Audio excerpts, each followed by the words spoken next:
Online class में आपका स्वागत है। मैं प्रवीण कुमार चंदेल, सहायक आचार्य वनस्पति शास्त्र, राजकीय महाविद्यालय बाड़मेर।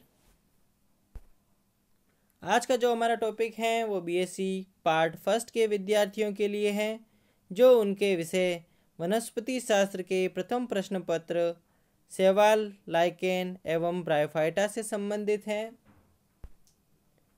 आज का हमारा टॉपिक है जीनस वाउचेरिया, वोकेरिया, वंश वोकेरिया और वाउचेरिया। यह टॉपिक जय नारायण विश्वविद्यालय के पाठ्यक्रम अनुसार इस प्रश्न पत्र की इकाई द्वितीय में शामिल किया गया है।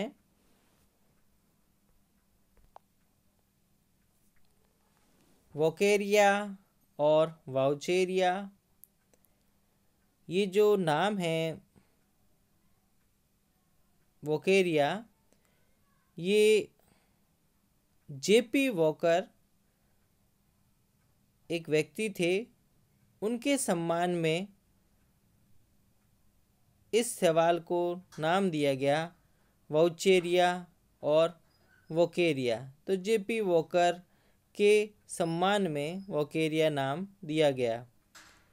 वर्गीकृत स्थिति या सिस्टमेटिक पोजीशन की बात करें हम, तो फ्रिस के अनुसार अगर हम बात करें तो वोकेरिया को प्रभाग थैलोफाइटा, उप प्रभाग या हम कहें सब डिवीजन शैवाल के अंदर रखा गया। तो ऐसा पादप शरीर जो थैलस नुमा हो, सुकाय नुमा हो, जो जड़ तना पत्ती में विभेदित नहीं हो, उसको हम थैलोफाइटा के अंतर्गत शामिल करते हैं। और ऐसा थैलसनुमा संरचना जो ऑटोट्रॉफिक हो, जिसमें क्लोरोफिल पाया जाता हो, जो फोटोसिंथेसिस के द्वारा, प्रकाश संश्लेषण के द्वारा अपने भोजन का निर्माण स्वयं करते हो, उसे हम सब डिवीजन शैवाल में या एल्गी में रखते हैं। तो डिवीजन थैलोफाइटा और सब डिवीजन शैवाल के अंदर रखा गया है। शैवाल के अंदर वर्ग क्लोरोफाइसी के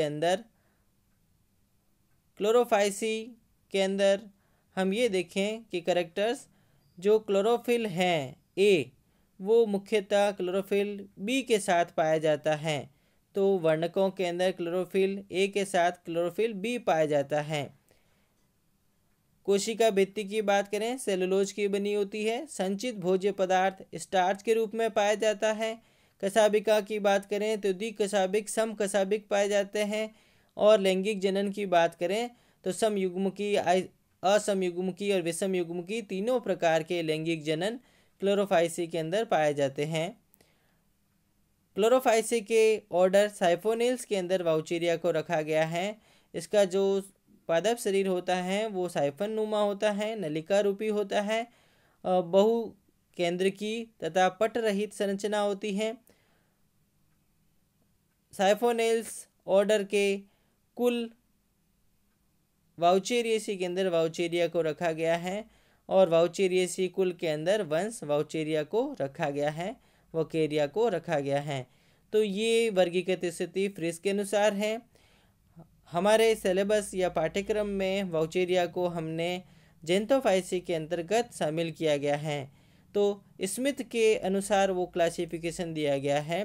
तो स्मिथ ने जो डिवीज़न है वो रखा गया क्राइसोफाइटा, और इस डिवीज़न के अंदर आप देखें कि क्राइसोफाइसी, बेसिलरियोफाइसी और जेंथोफाइसी को शामिल किया गया था। तो वर्ग इसके अंदर आप देखें जेंथोफाइसी है, और जेंथोफाइसी के जो गण हैं हेटेरोसाइफोनेल्स के अंदर रखा गया है, जिसमें साइफनुमा या नलिका रूपी थैलस पाए जाते हैं। हेटेरोसाइफोनेल्स ऑर्डर के कुल वाउचेरियेसी के अंदर वंश वाउचेरिया को सम्मिलित किया गया है। तो इस प्रकार से हम वाउचेरिया की वर्गीकृत स्थिति या सिस्टमेटिक पोजीशन की बात कर सकते हैं। फिर इसके अनुसार इसको क्लोरोफाइसी के अंदर और स्मिथ के अनुसार इसको जेंथोफाइसी के अंतर्गत शामिल किया गया है।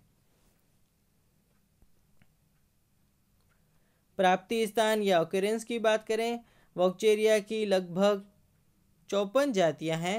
इनमें से 3 से 4 समुद्री जातियों को छोड़कर से सभी जातियां अलवणजलीय फ्रेश वाटर अथवा स्थलीय आवासों में पाई जाती हैं। वोकेरिया सेसिलिस, वोकेरिया हेमेटा, वोकेरिया टेरेस्ट्रिस आदि स्थलीय जातियां नम तथा वातित मॉइस्ट एंड एरेटेड मिट्टी में हरी चटाई के रूप में मैट के रूप में दिखाई देती हैं। वोकेरिया एम्फीबिया एक जल स्थलीय तथा वोकेरिया जोनिसाई हिमोद्भिद जाति हैं। क्रायोफिटिक एल्गी हैं। भारतवर्ष में वोकेरिया की 9 जातियां पाई जाती हैं, जिनमें से कुछ प्रमुख निम्न प्रकार हैं: वोकेरिया एम्फीबिया, वोकेरिया पॉलीस्पर्मा, वोकेरिया अंसिनेटा, वोकेरिया जेमिनेटा और वोकेरिया सेसिलिस। थैलस संरचना की बात करें कि वोकेरिया के अंदर जो थैलस होता है उसकी संरचना किस प्रकार से होती है। वोकेरिया का थैलस शाखित, नलीय अथवा साइफनी एवं तंतुल होता है। तंतुओं में शीर्ष या शीर्ष वृद्धि एपिकल ग्रोथ पाई जाती है। सामान्यतः तंतु कई सेंटीमीटर लंबे, पटहीन तथा संकोशिकीय सिनोसिटिक होते हैं। पटों का निर्माण प्राय किसी क्षति अथवा जन्नांगों के निर्माण के समय होता है, परंतु वोकेरिया स्यूडोहेमेटा में तंतु पटयुक्त होते हैं। तो ये आप अपवाद स्वरूप देख सकते हैं। वोकेरिया की स्यूडोहेमेटा स्पीसीज या जाति के अंदर जो तंतु होता है वो पटयुक्त होता है, सेप्टेट होता है। स्थलीय जातियां अधोस्तर पर मूलाभास सदस्य शाखित स्थापनांग हेप्टेरोन द्वारा संलग्न रहती हैं। मुक्त प्लवी फ्री फ्लोटिंग जातियों में स्थापनांग नहीं होता है। वोकेरिया मेयानाडेंसिस में थैलस सुविकसित भूमिगत मूलाभासी तंत्र अंडरग्राउंड राइजोइडल सिस्टम तथा ऊर्ध्व वायवीय शाखाओं इरेक्ट एरियल ब्रांचेज में विभेदित होता है। तो आप ये देखें कि जो वोकेरिया मेयानाडेंसिस है वो काफ़ी सुविकसित थैलस युक्त है। थैलस की कोशिका भित्ति अपेक्षाकृत पतली तथा 2 परतों में विभेदित होती है। बाह्य परत पेक्टिन यौगिकों से तथा भीतरी परत सेलुलोज से निर्मित होती है। कोशिका भित्ति की सतह पर प्राय चूने का निक्षेपण, लाइम का डिपोजिशन देखा गया है। थैलस के अंदर कोशिका भित्ति की परिधि पर कोशिका द्रव्य की एक मोटी परत होती है जो तंतु के केंद्रीय भाग में एक सतत केंद्रीय रिक्तिका का निर्माण करती है। सेंट्रल वैक्यूल पाई जाती है, जिसके कारण जो कोशिका द्रव्य होता है वो परिधीय भाग में फैला हुआ होता है। केंद्रीय रिक्तिका कोशिका रस सेल सेप से भरी एक साइफनी संरचना होती है। कोशिका द्रव्य में परिधि की ओर अनेक बिंबाप क्रोमेटोफोर, डिस्कोइड क्रोमेटोफोर तथा अंदर की ओर केंद्रक होते हैं। क्रोमेटोफोर में पायरिनोइड का प्राय अभाव होता है। वोकेरिया में संचित भोज्य पदार्थ तेल होता है जो कोशिका द्रव्य में सूक्ष्म रंगहीन बिंदुओं स्मॉल कलरलेस ड्रॉपलेट के रूप में वितरित रहता है। निरंतर प्रकाश में उगने वाले तंतुओं में प्रकाश संश्लेषी उत्पादों का संचय स्टार्च के रूप में होता है। यहाँ हम देख सकते हैं वोकेरिया का जो थैलस है उसकी संरचना।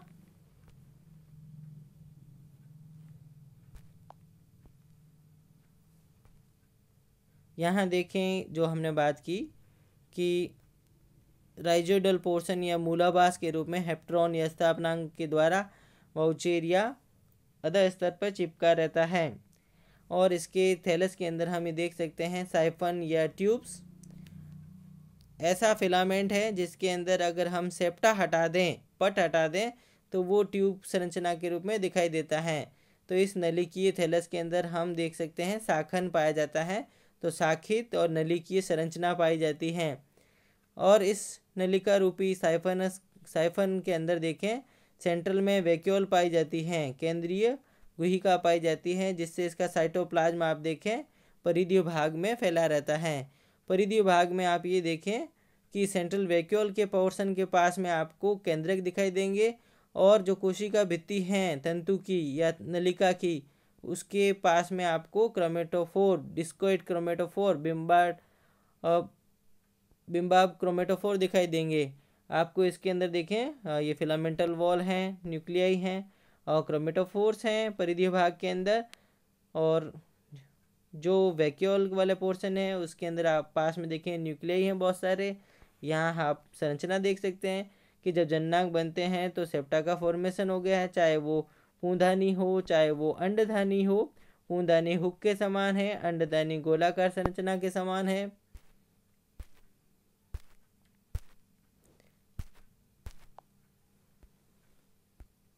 ये वोकेरिया की बाह्य आकृति थी। और फिर हम ये डायग्राम में देख सकते हैं कि साइफन का अगर हम टीएस लें, वोकेरिया थैलस के साइफन का टीएस,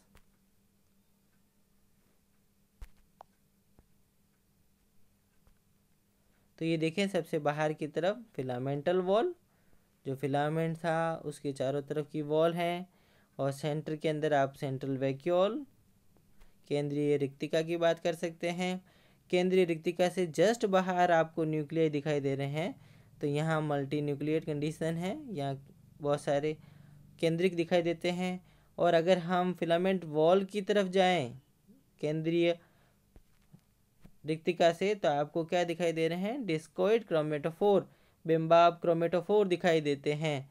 और इसके साथ साथ में डिस्कोइड क्रोमेटोफोर के साथ में आपको ऑयल ड्रॉपलेट्स भी दिखाई देती हैं। तो ये आपके साइटोप्लाज्म में ऑयल ड्रॉपलेट्स और बिंबाब क्रोमेटोफोर्स देख सकते हैं। तो ये वोकेरिया के थैलस का अनुप्रस्थ परिच्छेद है।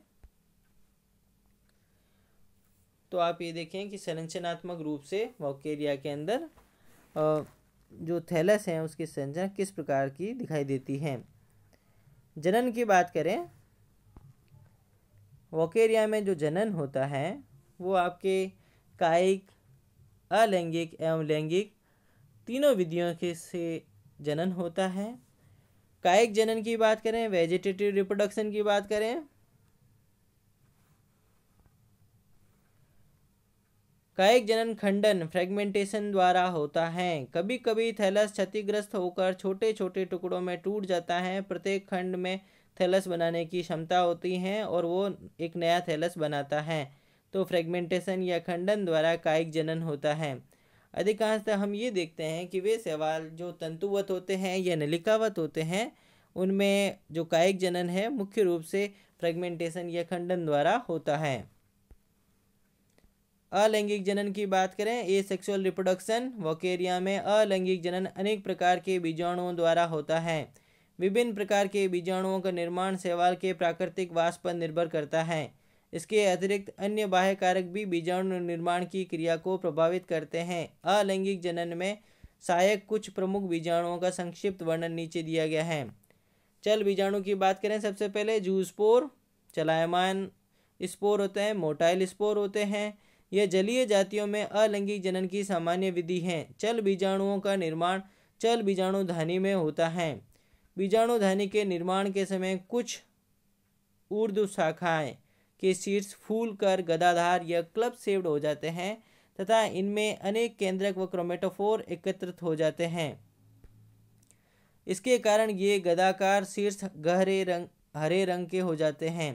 कुछ समय पश्चात गदाकार शीर्ष के आधार पर एक पट का निर्माण या सेप्टा का फॉर्मेशन होता है, जिसके फलस्वरूप इसका शीर्ष जो शेष थैलस है से संपर्क समाप्त हो जाता है। यह शीर्षस्थ भाग चल बीजाणुधानी जूस्पोरेंजियम कहलाता है। इसमें वर्ण की लवकों तथा केंद्रकों की पारस्परिक स्थिति में प्रतिलोमन होता है, इन्वर्जन देखा गया है। अर्थात हम ये देखें कि जो क्रोमेटोफोर हैं वो परिधीय भाग में थे और जो केंद्रक थे वो केंद्रीय भाग में थे, वो प्रतिलोमित हो जाते हैं। अर्थात केंद्रक जो कायिक तंतु की कोशिका द्रव्य में केंद्रक की ओर स्थित थे, बीजाणुधानी में परिधि की ओर स्थानांतरित हो जाते हैं। इसी प्रकार क्रोमेटोफोर भी परिधि से केंद्र की ओर आ जाते हैं। परिधि पर स्थित प्रत्येक केंद्र के सम्मुख दो कशाभिकाएं उत्पन्न होती हैं, फ्लैजिला उत्पन्न होते हैं। इस स्थिति में बीजाणुधानी का जीव द्रव्य कोशिका भित्ति से सिकुड़ कर बहुकेंद्रकीय बहुकशाभिक एवं अंडाकार चल बीजाणु बनाता है। इसका विमोचन बीजाणुधानी के शीर्ष पर उत्पन्न एक छिद्र द्वारा प्रातः काल के समय होता है। तो यहाँ हम डायग्रामेटिक देख सकते हैं कि ये जो एक साइफन था, जो उसका शीर्ष भाग है क्लब शेप्ड या गदाकार मुखदर के आकार का हो गया है, और इसके नीचे की तरफ देखें कि एक सेप्टा का फॉर्मेशन हो रहा है।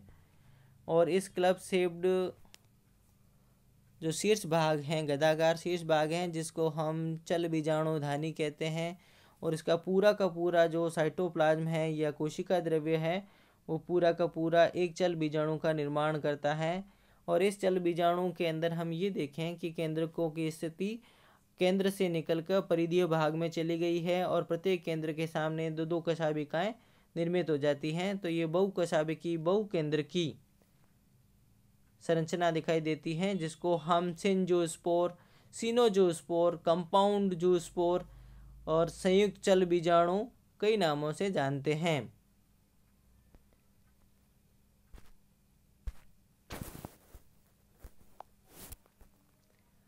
यहाँ आप देख सकते हैं लिबरेशन ऑफ जूस्पोर।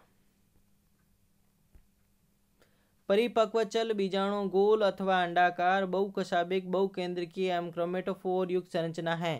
इसके केंद्र में एक रिक्तिका पाई जाती है। बीजाणुओं का इलेक्ट्रॉन सूक्ष्मदर्शी द्वारा अध्ययन करने पर ज्ञात हुआ है कि प्रत्येक केंद्र के सम्मुख स्थित दो कशाभिकाओं की लंबाई जो होती है वह असमान होती हैं, जो कि जेंटोफाइसी का मुख्य लक्षण है। हेटेरोकोन्टी टाइप ऑफ फ्लैजिला। वोकेरिया के चल बीजाणु अपनी बहुकेंद्र की तथा बहुकशाभिक प्रकृति के कारण अन्य हरित शैवालों के चल बीजाणुओं से भिन्न होते हैं। अन्य हरित शैवालों में बीजाणुधनी का जीव द्रव्य एक केंद्रकीय खंडों में विभाजित होकर अनेक एक केंद्रकीय एवं द्विकशाभिक चल बीजाणु बनाता है। कुछ वैज्ञानिकों का मत है कि वोकेरिया का चल बीजाणु एक संयुक्त संरचना है, जिसका निर्माण संभवतः जीव द्रव्य के एक केंद्र की खंडों में न टूटने से हुआ है। इस आधार पर बहुकेंद्र की व बहुकशाभिक चल बीजाणु को संचल बीजाणु, सिनजूस्पोर, कंपाउंड जूस्पोर, सिनोजूस्पोर कहा जा सकता है। चल बीजाणुओं का अंकुरण, जर्मिनेशन ऑफ द जूस्पोर। बीजाणुधानी से मुक्त होने के पश्चात ये कुछ समय तक जल में तैरते हैं और इसके बाद अपनी कशाभिकाएं समेटकर अपने चारों ओर एक भित्ति स्रावित कर लेते हैं। तो हम यहाँ देख सकते हैं डायग्राम के अंदर कि ये जो चल बीजाणुधानी है, इसके शीर्ष से आप देखें छिद्र हो जाता है और उससे आपका चल बीजाणु बाहर आ जाता है। ये एम्प्टी जूस्पोर एंजियम है, और ये हमारा सिनजूस्पोर है, जिसमें मल्टीफ्लैजिलेटेड बहुकशाभिक संरचना है। आप देखें इसमें भी सेंटर में वैक्यूल है, और वैक्यूल के जस्ट बाहर हम देखें क्रोमेटोफोर है, और परिधीय भाग पे आपको ये दिखाई देंगे और केंद्रक दिखाई देंगे और दो कशाभिकाएं दिखाई देगी।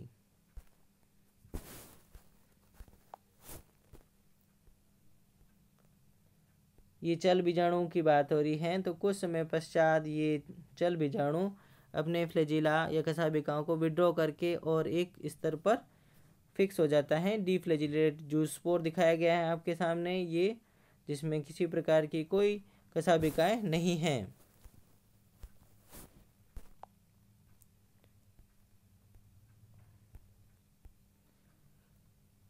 अतः अंकुरण से पूर्व चल बीजाणु अकशाभिक, अगतिशील तथा निश्चेष्ट हो जाता है। अंकुरण के समय इससे एक अथवा अधिक साइफनी ऊर्ध्व साइफोनियेशियस आउटग्रोथ निकलते हैं। इसलिए जातियों में एक ऊर्ध्व मूलाभासी शाखा के रूप में कार्य करता है तथा शेष ऊर्ध्व शाखाएं बनाते हैं। तो आप ये देख सकते हैं इसमें कि जो जर्मिनेशन हो रहा है इस सिनजोस्पोर से आपको एक ट्यूबुलर आउटग्रोथ निकलती हुई दिखाई देती है। और कई बार हम ये देखें कि इस संरचना के अंदर कि आपके जो जूस्पोर हैं उससे आप देखें ट्यूब्स निकली हुई हैं। ऊपर की ट्यूब जो निकल रही है वो एरियल पोर्शन का निर्माण करती हैं, और जो नीचे की जो ट्यूब्स हैं या नीचे वाली ट्यूब्स की बात करें तो इस ट्यूब से आप देखेंगे नीचे की तरफ क्या बन रहा है, राइजोडल या मूलाभास हेप्टेरॉन या स्थापनांक का निर्माण करता है, जो ऊर्ध्व स्तर पर इसको चिपकाए रहता है।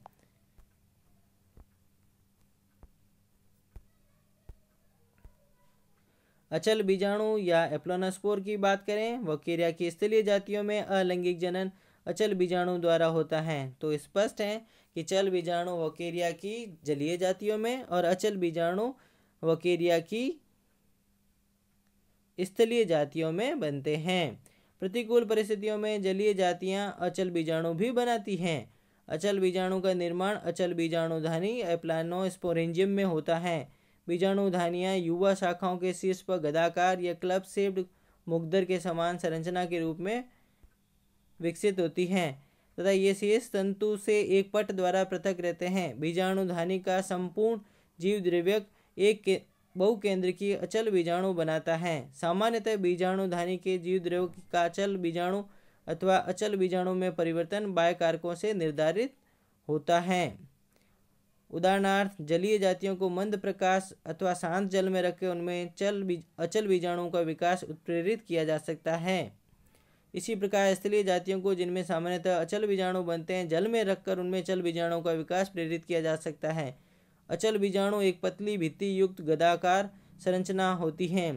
इनका विमोचन बीजाणुधानी के अग्रस्त भाग के फटने से होता है। कभी कभी अचल बीजाणुधानी का जीव द्रव्यक छोटे छोटे खंडों में विभाजित होकर अनेक लघु अचल बीजाणु माइक्रो एप्लानोस्पोर बनाता है। प्रत्येक अचल बीजाणु अथवा लघु अचल बीजाणु अंकुरित होकर एक नए थैलस का निर्माण करता है।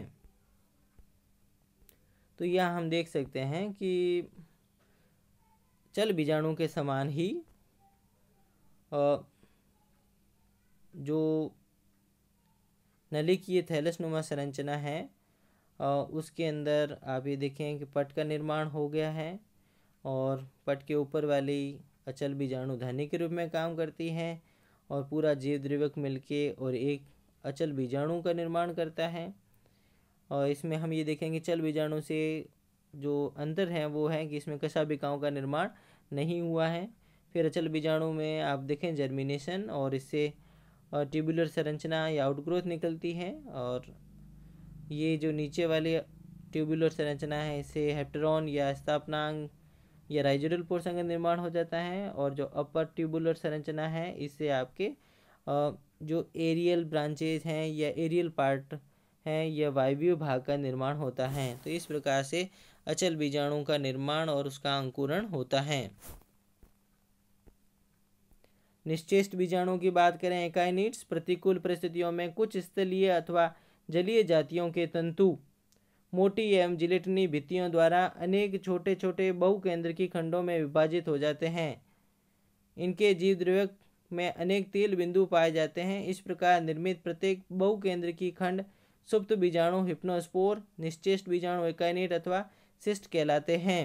अनुकूल परिस्थितियां आने पर प्रत्येक सिस्ट अंकुरित होकर एक नए थैलस का निर्माण करता है। कभी कभी सिस्ट का जीव द्रव्यक अनेक छोटे छोटे अमीबीय खंडों में टूट जाता है। इनका विमोचन सिस्ट की पार्श्व भित्ति लेटरल वॉल में बने एक छिद्र द्वारा होता है। प्रत्येक खंड कुछ समय तक अमीबीय गति करने के पश्चात अपने चारों ओर एक भित्ति स्रावित कर लेता है। अंततः सिस्ट अंकुरित होकर एक नए थैलस का निर्माण करता है। तो आप ये देख सकते हैं डायग्राम के अंदर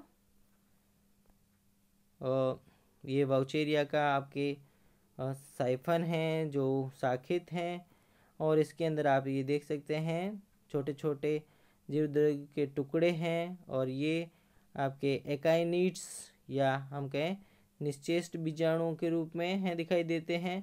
तो ये एकाइनिड्स के अंदर आप ये संरचना इस प्रकार से दिखाई देती है और जैसे हम बात करें गोंगोसिरा स्टेज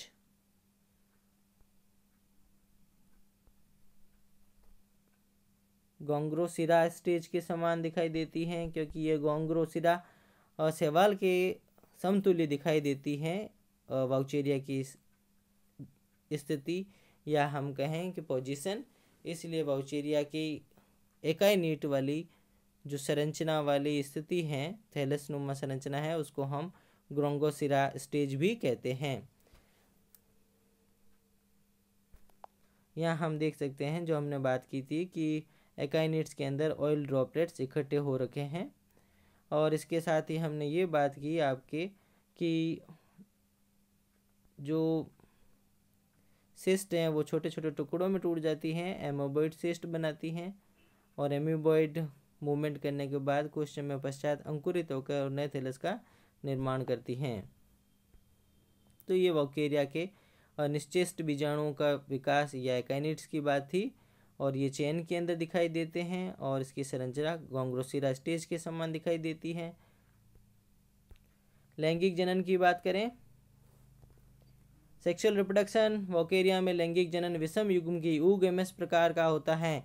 लैंगिक प्रक्रम विशिष्ट प्रकार के नर तथा स्त्री जननांगों द्वारा होता है, जो क्रमशः पूंधानी, एंथ्रीडियम तथा अंडदानी कहलाते हैं। इसकी अधिकांश जातियां समजालिक अथवा उभयलिंगाश्रयी, होमोथेलिक और मोनोसियस होती हैं।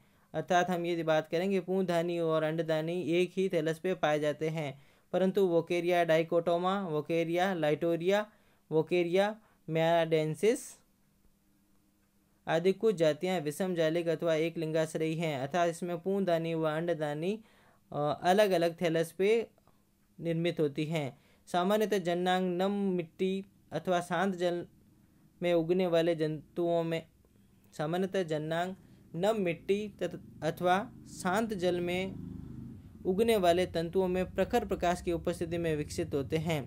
अर्थात हम ये देखें कि तेज प्रकाश की जब उपस्थिति होती है तो नम मिट्टी व शांत जल में उगने वाली वोकेरिया की थैलस में जननांगों का निर्माण होता है। उभयलिंगाश्रयी जातियों में पूंधानी तथा अंडदानी एक दूसरे के निकट उभयनिष्ठ अथवा समीपवर्ती शाखाओं पर विकसित होते हैं।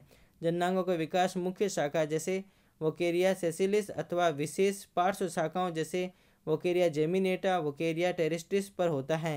वोकेरिया सेसिलिस आदि कुछ जातियों में पूंधानी तथा अंडदानी अव्रंत होती हैं, जबकि अनेक जातियों में ये सव्रंत होती हैं। इसके अतिरिक्त विभिन्न जातियों में पूंधानी तथा अंडदानी की पारस्परिक स्थिति में भी विविधता पाई जाती है।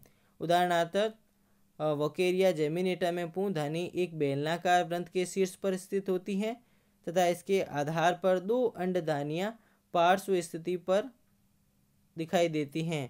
वोकेरिया गार्डनेरी में प्रत्येक पूंधानी अनेक अंडदानियों से घिरी होती है। पूंधानी या एंथ्रीडियम की बात करें, पूंधानी का विकास मुख्य तंतु अथवा उसकी पार्श्व शाखाओं पर होता है। पूंधानी का निर्माण करने वाली शाखा के दूरस्थ छोर डिस्टल एंड में कोशिका द्रव्य सघन हो जाता है तथा इसमें केंद्रक व क्रोमेटोफोर काफ़ी संख्या में एकत्र हो जाते हैं। अधिकांश जातियों में यह दूरस्थ भाग कुंडलित हो जाता है, कॉइल्ड दिखाई देता है तथा एक अनुप्रस्थ पट द्वारा इसका शेष थैलस से संपर्क टूट जाता है। कुंडलित शीर्ष भाग अपूंधानी बनाता है, एंथ्रीडियम कहलाता है। इसमें उपस्थित केंद्रकों में समसूत्री विभाजन होते हैं तथा इसके पश्चात पूंधानी का जीवद्रव्य अनेक एक केंद्र की खंडों में विभाजित हो जाता है। प्रत्येक खंड रूपांतरित होकर एक द्विकशाभिक पूमणु बाइफ्लैजिलेटेड एंथेरोजोइड्स बनाता है। दोनों कशाभिकाओं की लंबाई असमान होती है तथा वे पूमणु की पार्श्व भित्ति पर जुड़े होते हैं। पूमणुओं का विमोचन पूंधानी के अग्रभाग में उपस्थित छिद्र द्वारा होता है।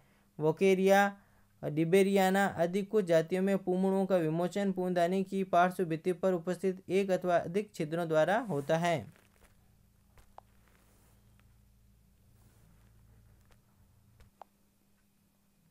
तो हम यह कह रहे हैं कि जो पूमणु होता है उसकी संरचना देखें, इस तरह से लेटरल होती है संरचना, और जो कशाभिकाएँ होती है पार्श्व में लगी होती हैं, और अग्र निवेशित जो कशाभिका होती है वो लंबी होती है और वो आपकी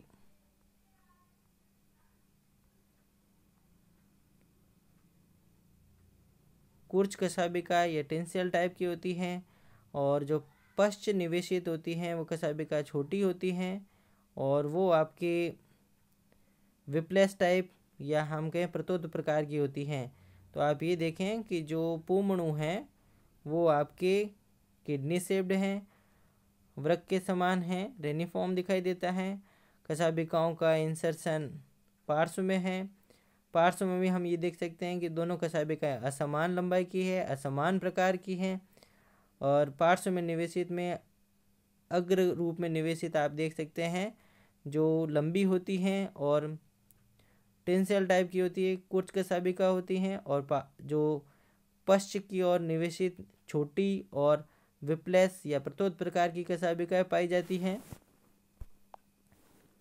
अंडदानी या उगोनियम की बात करें, अंडदानी का विकास पूंधानी के आधार के निकट बहुकेंद्रकीय कोशिका द्रव्य की अधिक मात्रा एकत्र होने से प्रारंभ होता है, जिसको हम वांडरप्लाज्म के नाम से जानते हैं।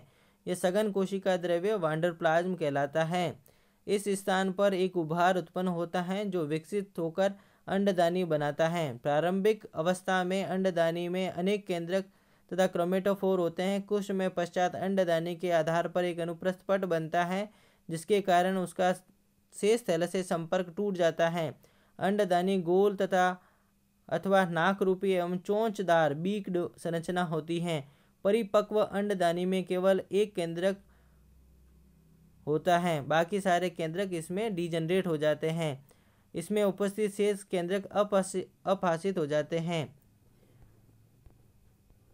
कुछ वैज्ञानिकों के अनुसार अंडदानी के आधार पर पट निर्माण से पूर्व एक केंद्र को छोड़कर शेष सभी केंद्रक मुख्य तंतु में वापस आ जाते हैं।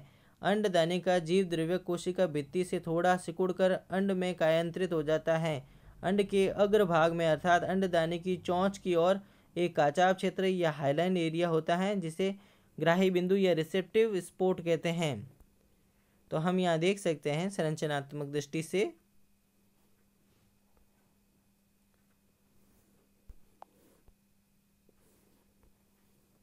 कि सबसे पहले ये हम देख सकते हैं आपके यहाँ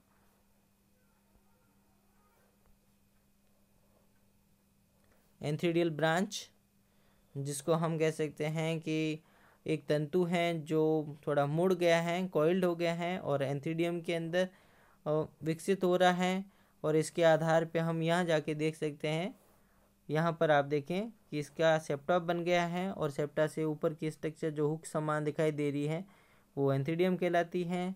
और इसके अंदर जितने भी न्यूक्लियस होते हैं एक केंद्र की जीवद्रव्य खंड, वो पुमणु के अंदर परिवर्तित होते हैं। इसी के साथ में अगर हम ये देखें कि इस एंथ्रीडियल ब्रांच के आधार पर आप देखें कि बहुकेंद्र की और क्रोमेटोफोर युक्त एक उभार उत्पन्न होता है, जिससे वांडरप्लाज्म के रूप में हम देखते हैं।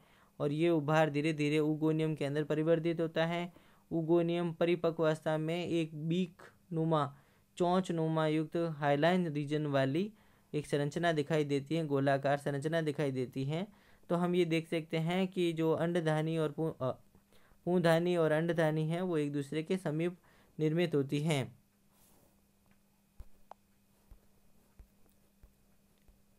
निषेचन या फर्टिलाइजेशन, पूंधानी से पूमणों का विमोचन तथा अंडदानी की भित्ति में छिद्र का निर्माण लगभग एक ही समय होता है, सिंक्रोनाइज समय पर देखा गया है। अंडदानी में छिद्र इसके अग्रभाग में स्थित चोंच की भित्ति के जिलेटिनाइजेशन से उत्पन्न होता है। अर्थात हम ये बात करें कि अंडदानी के अंदर जो बीक लाइक स्ट्रक्चर या संरचना दिखाई दे रही थी वो वहाँ से जिलेटिनाइज हो जाती है। लगभग ठीक इसी समय समीपवर्ती पूंधानी के शीर्ष पर स्थित छिद्र से पूमणु विमुक्त होते हैं, लिबरेटेड होते हैं। इनका विमोचन सामान्यतः सूर्योदय से कुछ समय पूर्व होता है। अंडदानी के अग्रभाग में उपस्थित छिद्र से कोशिका द्रव्य की कुछ बूंदें निकलती हैं तथा इनमें अनेक पूमणु उलझ जाते हैं, परंतु इनमें से केवल एक पूमणु ग्राही बिंदु द्वारा अंड में प्रवेश करता है। पूमणु का केंद्रक अंड के केंद्रक से छोटा होता है। अंड में प्रवेश के पश्चात यह अंड केंद्रक से तुरंत संयोजित नहीं होता है। नर केंद्रक के आकार में धीरे धीरे वृद्धि होती है तथा कुछ समय में इसका आयतन अंड के केंद्र के बराबर हो जाता है। अब नर तथा अंड केंद्रकों के संयोजन से द्विगुणित युग्मनज या जायगोट बनता है। युग्मनज अपने चारों ओर 3 से 7 परत मोटी भित्ति स्रावित कर लेता है। इसके जीवद्रव्य में तेल की प्रचुर मात्रा होती है। धीरे धीरे युग्मनज का रंग हरे से लाल अथवा भूरा हो जाता है। इसका विमोचन अंडदानी की भित्ति के फटने से होता है। अंकुरण से पूर्व यह एक लंबी अवधि तक विश्राम अवस्था में रहता है, रेस्टिंग स्टेज में रहता है। यह अवस्था इसे सूखे अथवा अन्य प्रतिकूल परिस्थितियों से निपटने में सहायक होती है। तो हम यहाँ देख सकते हैं कि जो निषेचन की जो प्रक्रिया है कि यहाँ एंथ्रेजोइड्स में से शीर्ष में से छिद्र बनता है और इस अंडदानी में से आप ये देखें कि जो बीक वाला पॉइंट है वो जिलेटिनाइज हो जाता है और इससे कुछ कोशिका द्रव्य की बूंदें बाहर आती हैं। उन कोशिका द्रव्य की बूंदों में एंथ्रेजोइड्स उलझ जाते हैं और ये फिर अंडदानी में प्रवेश कर जाते हैं छिद्र के द्वारा और यहाँ हम एम्प्टी एंथ्रीडियम देख सकते हैं। और हम ये देखें कि अंडदाने के अंदर आप देखें fusion of male and female nuclear दिखाई देता है, और ये बाद में देखें जब डिप्लॉइड जाइगोट का फॉर्मेशन हो जाता है।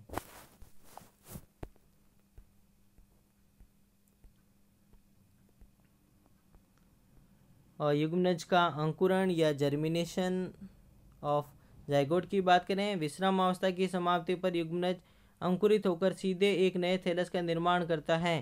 अंकुरण से पूर्व इसके द्विगुणित केंद्रक में एक अर्धसूत्री विभाजन होता है, जिसके फलस्वरूप 4 अगुणित केंद्रक बनते हैं।